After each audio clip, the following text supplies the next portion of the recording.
Breaking right now, Prince William and Catherine, the Princess of Wales, have vowed to never speak to Meghan Markle again after Prince Harry's bombshell interview with the BBC. We're going to get analysis from our royal mastermind, Angela Levin, Prince Harry's biographer, in just one moment. But let me take you through this shock new exclusive reporting from Us Weekly that writes why Prince William and Kate Middleton won't give Prince Harry and Meghan Markle the, quote, time of day.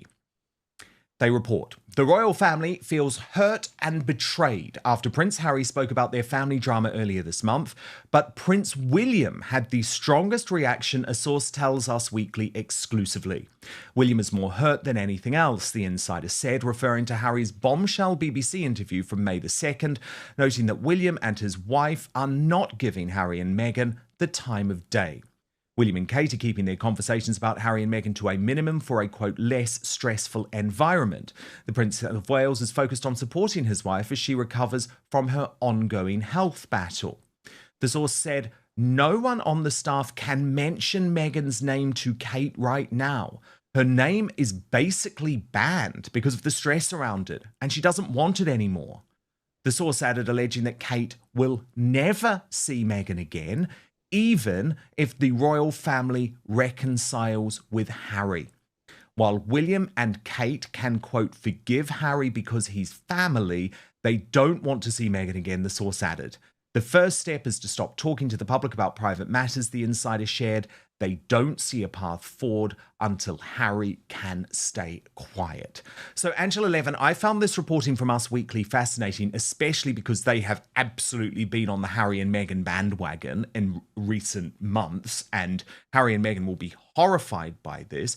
But is this matching up with what you've heard, that William and Catherine have basically said, Meghan Markle is out of our life forever, we never want to see her again?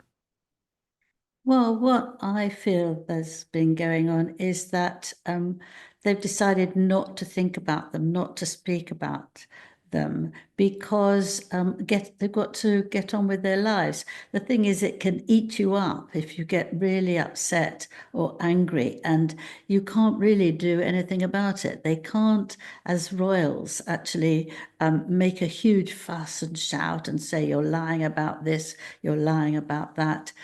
You have to actually be dignified, and that's what they're doing. But inside, it's quite difficult to manage unless you really feel, I've got my own life, I must do that. I want to be happy with my husband and wife. I want to look after my children. I'm not going to allow her to win and actually make me feel awful or make me ill. And I think that's what it is. And I'm a great believer that if somebody's really nasty, the best thing is to ignore them, because nothing's like that. They don't like that. They want to be in the public eye. They want to grab any little thing that you can say so that they can use it against you.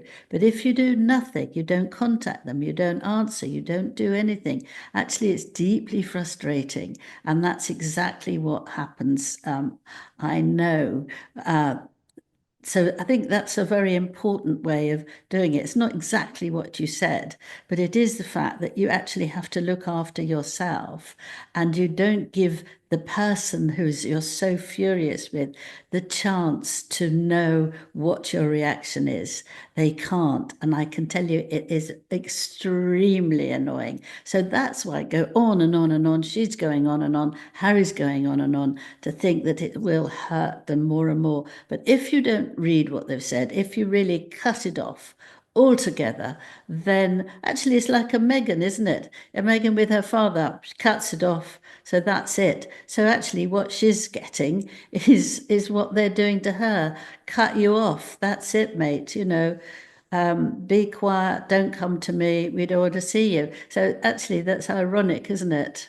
According to US Weekly, which has been fairly friendly to the Sussexes in the past, Prince William and Princess Kate have had enough.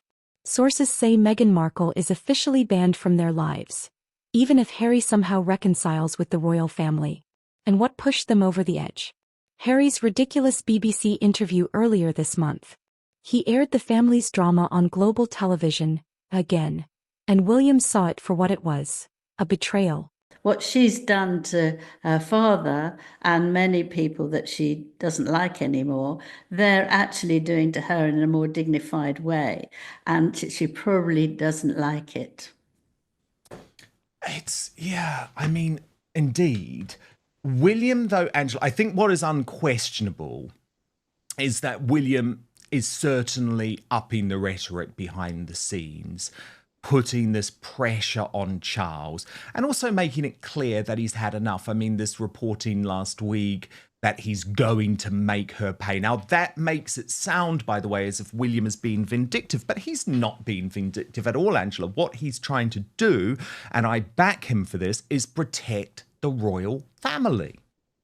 Well, it's his job in a way, because the king is obviously the king working hard, but he is also unwell, so you can't actually make him do these things, and in any case it can really hurt him. So the best thing, and Camilla, I'm sure, is the same.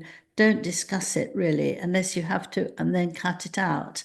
But he's not going to take dramatic things about him unless it's absolutely prepared very, very carefully.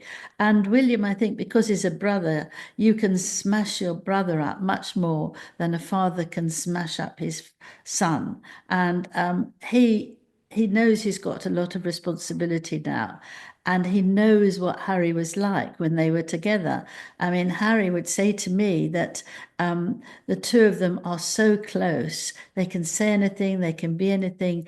They absolutely have a very, very special relationship, and thank goodness they are. And Harry said, I want to be his number one, when he's a king. This was before Meghan arrived. I want to be like that, and I'll be there to help him. So in a part, William knows that, but actually what Meghan's done is smashed that tiny pieces.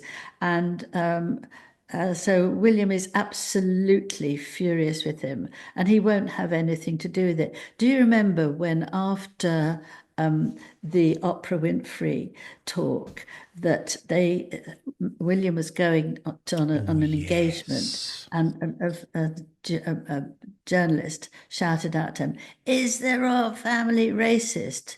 And usually he would just carry on, ignore it, but he stopped and he said, "No, we are not." And he was furious. I think he couldn't hold that in because it was a disgusting thing to say, and it was a completely not at all the sort of thing that they feel or do. They care very much for anybody, and they're not racist. And so he sort of let him out. He let him out. He let that out. But you can't keep doing that. He has to stop. I bet he was quite cross with himself for answering that in such an angry way, because Harry would have been pleased about that. Yeah, let's just have a little look, actually, Angela, at that moment where Prince William made that comment. Listen. And can you just let me know, is the royal family a racist family, sir? No, we're very much not a racist family.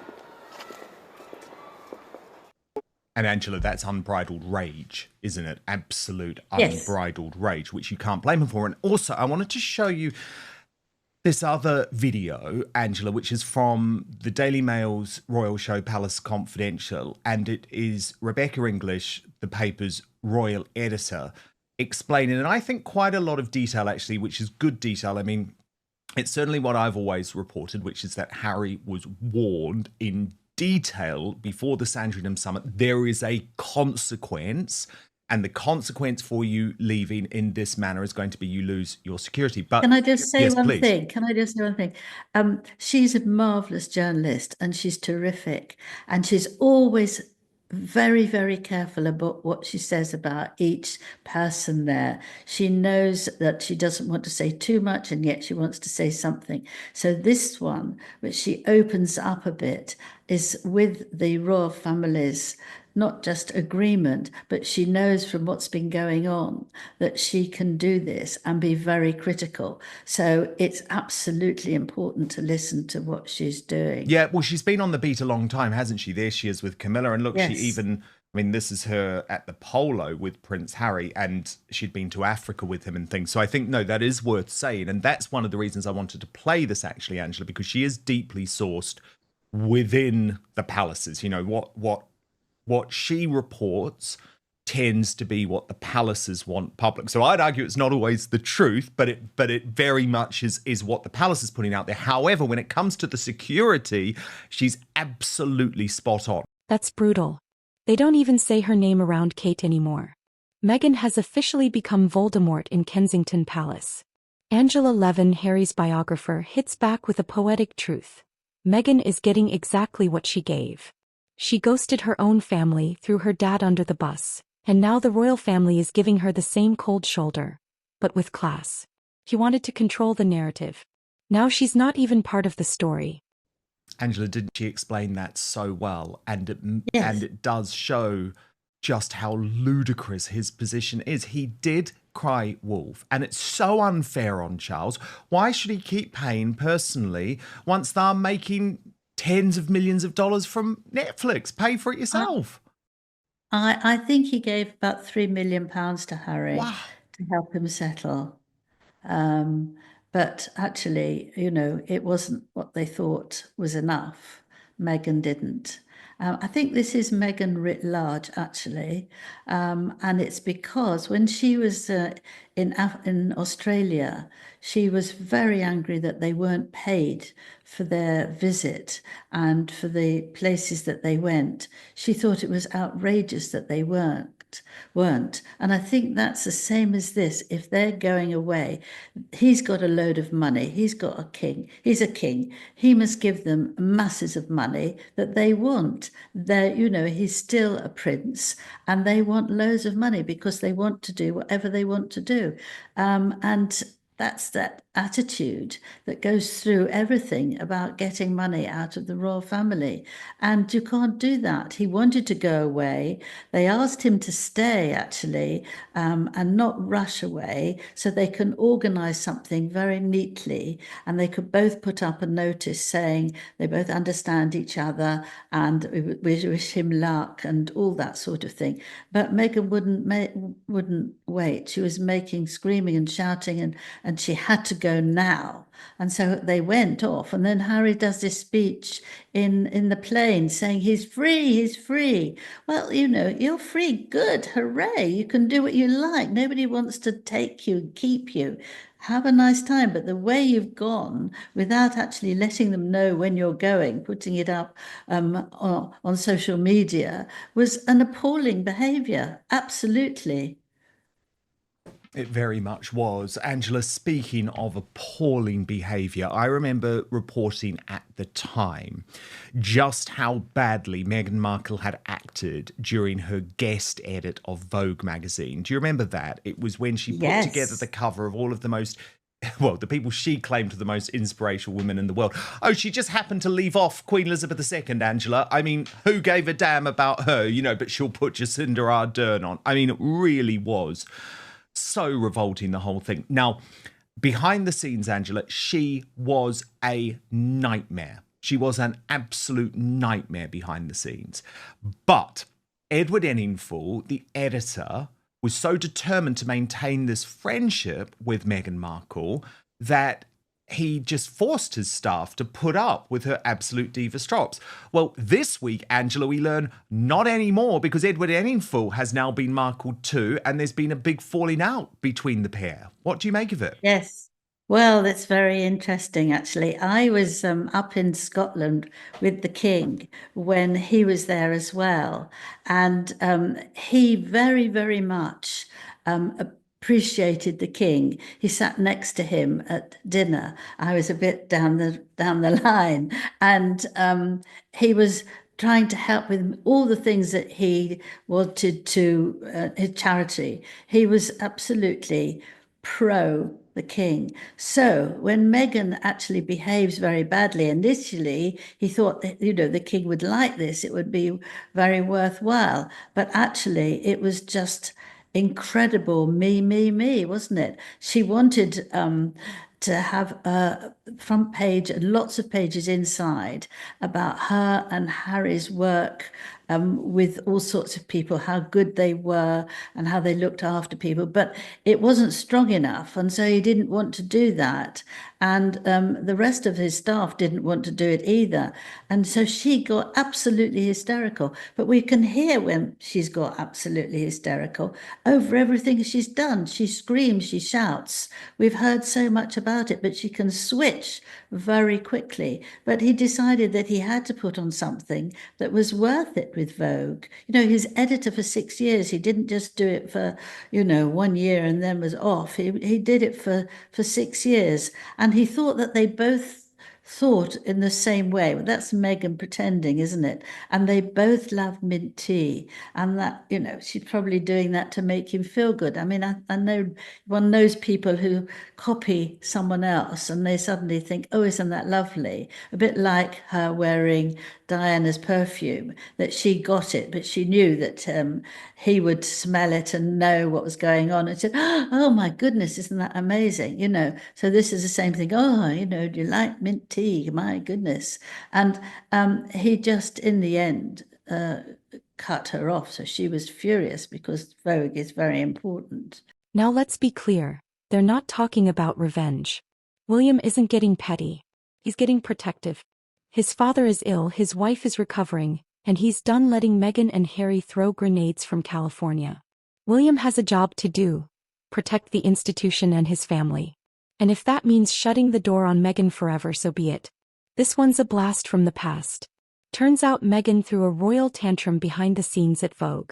She demanded covers, features on her and Harry, and when she didn't get what she wanted, screaming, shouting. Classic Meghan. Editor Edward Ininful has now also cut her off.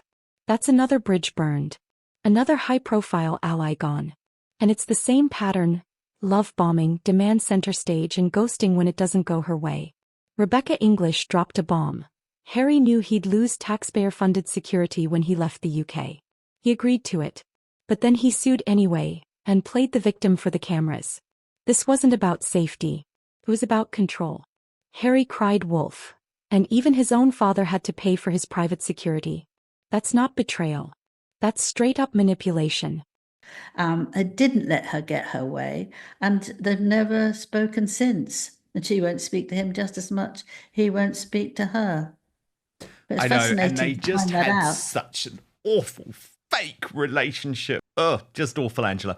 I also want to ask you about this fascinating story that was overlooked this week, I think because there's been so much going on, about Prince Harry accusing the son of purposefully naming him in a case connected with P. Diddy, who's obviously been in court over his sex trafficking case all week. He claimed it was in retaliation to the lawsuit that they were running against him. Now, Angela, what I found so fascinating about this is it just shows you that Harry doesn't believe in freedom of the press. He only believes in controlled media, subservient media, people like that really odd-looking bloke, Omid Scobie, who will just write whatever he wants them to write. Because in his claim, Angela, he tried to say that the Sun was wrong for publishing articles that suggested he had betrayed his family. He did. Lied about them to garner sympathy. He did. Is a traitor to his country. He is. And perhaps most damaging of all, has been named in a high-profile sex trafficking case. He was. So he's effectively arguing that the Sun should stop doing its journalism. Yeah, well, he just feels that he's over and above the press, and we're just rubbish on the street. And that if he demands something, because he still thinks he's a prince, if he demands it, they have to listen. But actually, people don't feel that way anymore. And I'm sure you've seen as well as I have so much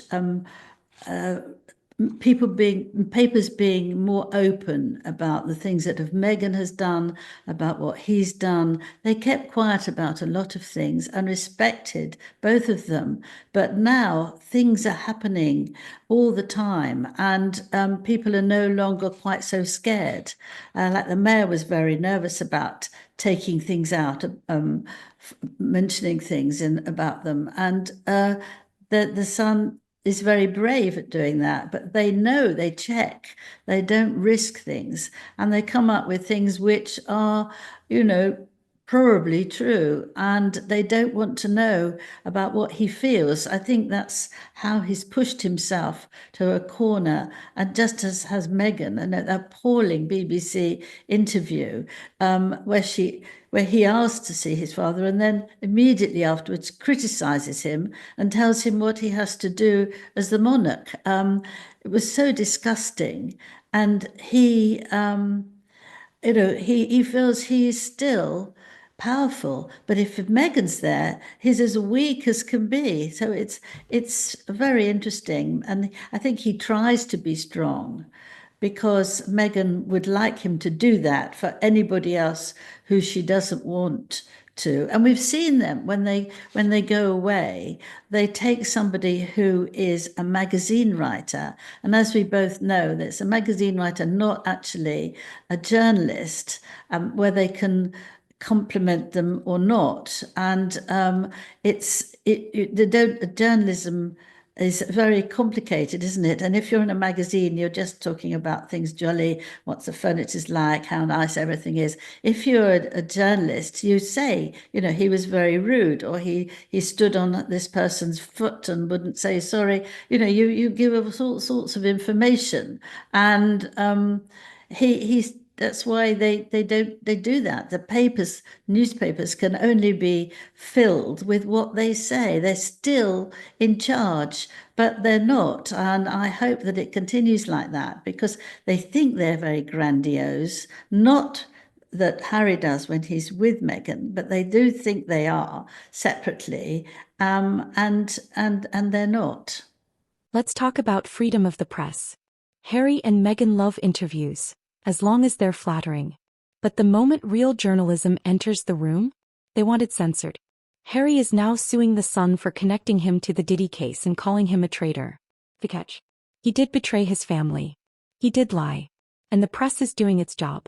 He wants controlled PR, not real reporting. Meanwhile, as Meghan fades from relevance, Princess Eugenie is stepping in with real work. She's launching a King Charles-backed youth arts project and showing what real royal service looks like. No drama, no Netflix, no whining, just contribution. That's how you stay respected. Meghan could have had that path, but she chose a camera instead. This isn't a spat.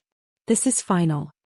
No, very good point. Angela, it looks like finally Charles might have listened to Princess Eugenie, who has wanted to take on more royal duties and has done. What do you know about this? Oh yes, this is lovely. Actually, she's works in a painting and place in London, and she's in charge of that. And she's very keen in the arts, and she's going to do for King Charles. She's going to find 35 people who are of 35 years and things that they like about art, and then give King Charles what she feels about them. Now, he's actually seen lots of people, and apparently the interest in young people was enormous. There's so many that would like to be helpful in thinking about the future and how we can make things that are for younger people and are very interesting. So they've got things from painters, and they've got things about making knitting and everything, a whole range, and the air in the sky and everything like that. And they've got a huge range where young people will meet together and discuss things.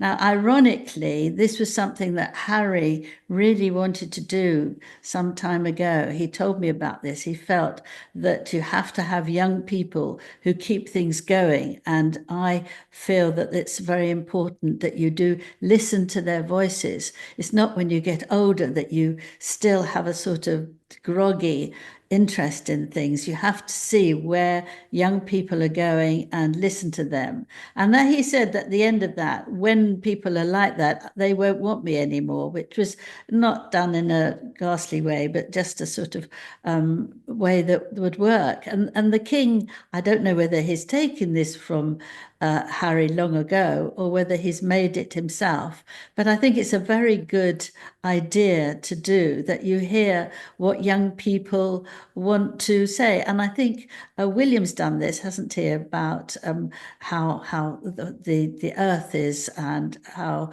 we can make life better. With the Earthshot Prize, yeah. Yeah, but these things would be in every different way, to hear what people feel about them and how to create them. I think it's terrific. And it's very nice for Eugenie. She's hardworking and very efficient, as her sister is, but the sister's got a small baby. And it's a way of keeping that part of the family going, which I think is a very nice thing to do, because they haven't been involved in their father's behavior or anything like that. And he can even be proud of them. So it gives him some sort of joy. Absolutely. He should be proud of them. No. I'm with you, Angela. I've been saying for some time that I think the royal family is thin on the ground. Why not use the talent you've got? The Duchess of Edinburgh, obviously doing a great job, but she could do more. Eugenie and Beatrice want to do more. I mean, he loves Zara and Mike Tyndall. There's a whole load of them, isn't there? Meghan Markle is out. And unless she performs a miracle, that door is staying shut. The royal family has closed ranks. Kate and William are done. Even Vogue is over it. The narrative Meghan once controlled? It's slipping fast. That's it for today's Royal Truth Bomb.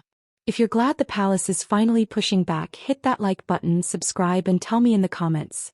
Do you think Meghan should ever be welcomed back? Or is the ban permanent?